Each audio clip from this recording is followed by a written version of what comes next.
इसी ठसक में रहना चाहिए। प्रभु के चिंतन का हमारे हृदय में बल होना चाहिए। ये कल एक प्रसंग पर चिंतन हुआ तो बड़ी निराशा हुई और ये भाव आया कि भगवान से भी आशा नहीं करनी चाहिए, इनसे भी प्रेम ज्यादा नहीं करना चाहिए। ऐसा है, कभी है भाव, कभी कभी जो मंत्र मिला है, नाम मिला है ना, इसी में आसक्त हो जाओ। ये पीछे पीछे डोलेंगे, इनके पीछे डोलने की सोचो, नाम छोड़ दो तो बड़े लीला विहारी हैं, ऐसी ऐसी लीला करते हैं कि हृदय विचित्र ढंग से पीड़ित हो जाता है। मतलब कुछ ऐसी ठाकुर जी की लीलाएं जिनमें बुद्धि काम नहीं करती और लड़ने का मन होता है, तब लगता है कि इनसे भी आशा न करे, जो मनावे सो खेलो तुम। अब हम नाम बल से, गुरुदेव ने जो मंत्र दिया है उसके बल से देखते हैं कि तुम हमारे सानिध्य में रहते हो कि नहीं, निरंतर हमारे पास रहते हो कि नहीं। ये हम अपनी बात कह रहे हैं, आपको जैसा लगे तो अलग अलग भाव आते हैं। कल से हमारे यही भाव चल रहा है कि ठीक है, तुम स्वतंत्र हो, जैसा मन माने तैसा करो, लेकिन जो हमें गुरुजी ने मंत्र दिया है, जो हमें नाम दिया है, हम कभी इसको स्वप्न में भी नहीं छोड़ेंगे, निरंतर जपेंगे और इसके प्रभाव से देखते हैं तुम चलते हो अनुकूल कि नहीं चलते हो। पक्का समझ लीजिए, ज्यादा इनसे भी घिघियाने की जरूरत नहीं है ना। नाथ नाथ नाथ तो कभी कभी ये भी चढ़ जाते हैं ऊपर। हाँ, ज्यादा इनसे भी हमारी लाडली जो तभी कभी कभी जब भ्रकुट टेढ़ी करती तो फिर बोले आप हो। हाँ, इसलिए थोड़ा सा कल की हमें लीला आएगी प्रसंग, उस लीला से हमें बड़ा दुख हुआ कि इतने समर्थ होते हुए अपने भक्तों के साथ ऐसी लीला, कभी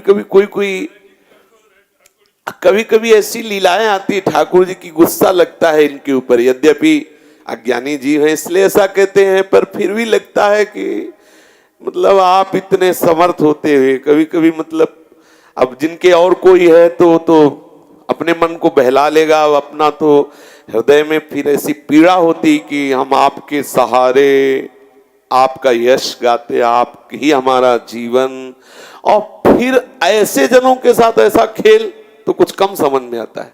कल एक प्रसंग में अभी आएगा, श्री रामानुजाचार्य जी को एक दुष्ट राजा ने बुलवाया तर्क के लिए, अभी प्रसंग आएगा।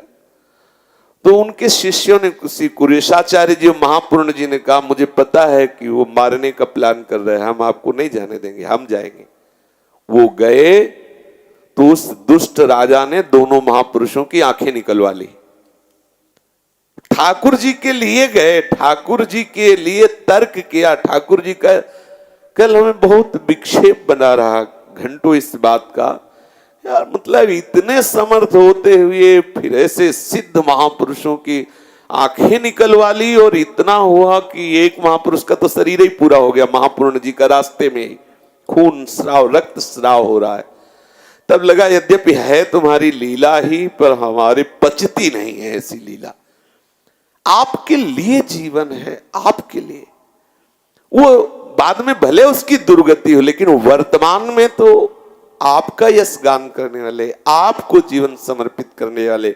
यद्यपि उन महापुरुषों को कोई फर्क नहीं पड़ा, अपने लोग कायर जन जैसे है ना, वही डरते हैं। वीरों को तो आनंद आता है जब उनके घाव होता है, तब युद्ध भूमि में जब उनके अस्त्र शस्त्र लगते हैं तो उनको आनंद आता है, लेकिन अपने जैसे कायरों को लगता है कि उनको घाव। वो तो महाआनंद में डूबे हुए महापुरुष हैं, उनको तो कोई फर्क नहीं।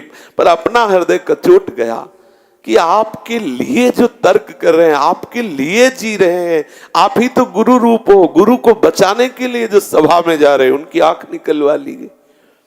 तो इसीलिए लगता है कि आपका भी आश्रय न रख करके आपके नाम का आश्रय ले, क्योंकि नाम हर समय साथ रहता है, और हम नाम में तन्मय रहेंगे तो आपको चलना ही पड़ेगा हमारे जैसा। हमें तो लगा कि इनसे ज्यादा इनका नाम, सुमिर पवन सुत पावन नामू, अपने बस करी राखे रामू। उपासक को चाहिए एक क्षण भी नाम न छोड़े, निरंतर नाम रटे, नाम का भरोसा रखे, नाम का ध्यान करे, नाम को लाल लड़ावे। क्योंकि कभी कभी प्रभु की ऐसी लीलाएं होती हैं जो हृदय विदारक होती हैं, जिनका कोई उत्तर नहीं मिलता। बस यही लगता है कि हरि तेरी गति लख न परे, हरि तेरी गति लख न परे। बहुत शीघ्र भजन के प्रताप से अपनी स्थिति को भगवत में कर लेना चाहिए। नहीं, भगवान की ऐसी विचित्र माया है कि कब कहां संशय खड़ा करके विस्मरण करवा दे पता नहीं। बहुत विचित्र है। मतलब प्रभु जाने, अगर प्रभु बल न दे तो कोई कोई ऐसी लीला है कि बिल्कुल अंधकार छा जाता है कि मतलब करे तो क्या करे, इतने समर्थ है। बोलो, जो प्रभु के नाम की जय जयकार करके उनकी आंख निकलवा ली गई और आप खड़े देखते रहे। आप सर्वसमर्थ होते हुए इतने सिद्धों की, तो कहीं कहीं पर ऐसा, कल से हम व्यथित है, बस ये उत्तर अंदर से आता है, नाम नाम नाम में बस तन्मय रहो, नाम में तन्मय रहो। और फिर आता है कि ये ठीक लाडली जी के सामने ही रहते हैं, हमारी प्रियाजू के सामने ही ठीक रहते हैं, नहीं बहुत चंचल हैं। बस अगर इन कहीं शासन में है तो हमारी लाडली जी के शासन, जाके अधीन सदा सांवरो या ब्रज को सिरताज। हमारी भोरी गोरी किशोरी के चरणारविंद के चिंतन के समय ये सावधान रहते, नहीं तो भगवान बन जाते हैं, ऐसे भगवान बन जाते, ऐसा कष्ट। मतलब प्राण चले गए, महापूर्ण जी के प्राण निकल गए, इसी बात से आंखों से रक्तस्राव होता रहा और ठाकुर जी उनको अपने धाम ले गए। चलो ठीक है, शरीर छूटा, धाम चले गए, लेकिन प्रगट में तो जो भक्तजन पढ़ते हैं तो उनके कोमल हृदय में कितनी चोट पहुंचती है कि आपके लिए समर्पित जनों की आंखें निकलवाई जाए और आप शांत बैठे रहें। ये तो इसीलिए ये जो शरीर बंधन है, इससे मुक्त होना अति अनिवार्य है। सच्ची मानिए, अभी अज्ञान के कारण समझ में नहीं आ रहा, बहुत बड़ा फंसाव फंस गया, ये माया का बहुत बड़ा फंसाव फंस गया है। आज हम मनुष्य शरीर को स्वीकार किए हुए हैं तो हमारी बुद्धि कुछ काम कर रही, कल जब हम सुअर कुत्ता बनेंगे तो हम बिल्कुल और बंध जाएंगे। ये शरीरों के बंधन से मुक्त हो जाओ, यही एक अवसर है, यही एक अवसर। और प्रभु की भी आशा ना करो, प्रभु के नाम की आशा करो। ये कल से हमारा भाव बदला है, प्रभु के नाम में लगो, प्रभु के सुमिरन में इतना तन्मय हो जाओ कि तुम्हें जो मन भावे सो करो, हमें कोई शर्त नहीं आपसे, कोई मांग आपसे नहीं, कोई बचाव पक्ष आपसे नहीं। इतना नाम में डूब जाओ कि शरीर की शुद्ध ही न रहे, इतना नाम में डूब जाओ कि पीछे पीछे डोले और आपसे पूछे क्या चाहिए तो आप पूछो कि आपको क्या चाहिए। ये नाम बल, और नाम में ऐसी सामर्थ्य है, पक्का है, ज्यादा घिघियाने की जरूरत नहीं है। गुरु ने हमें समर्थ बना दिया है, उनका नाम दिया है, उनका मंत्र दिया है, सतत नाम। तभी संतों की जब सूक्ष्मता की बात पढ़ते थे तब लगता था कि अधिक बात ये मंत्र और नाम की तरफ क्यों प्रेरित करते हैं। इसीलिए अगर इनकी तरफ हम कोई बात रखेंगे तो पता नहीं कौन सी चाल चल जाए कि हमारा मन विश्वास न करे, इसलिए हम इनसे भी आशा नहीं रखते।